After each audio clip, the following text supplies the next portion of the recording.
السلام عليكم ورحمة الله. موعد وتوقيت مباراة اتحاد الجزائر وشبيبة قسنطينة، وكذلك القناة الناقلة المحتمل وترتيب.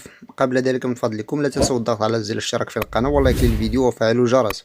تقام مباراة اتحاد الجزائر ومستضيفه نادي شباب قسنطينة مساء يوم الاثنين الموافق للثالث يونيو 2024 على الساعة 6 مساء بالتوقيت الجزائري، الساعة 8 بالتوقيت مكة المكرمة.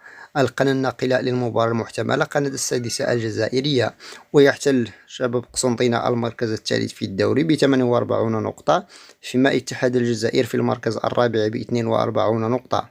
اتركوا لنا توقعاتكم لنتيجة المباراة من خلال التعليقات.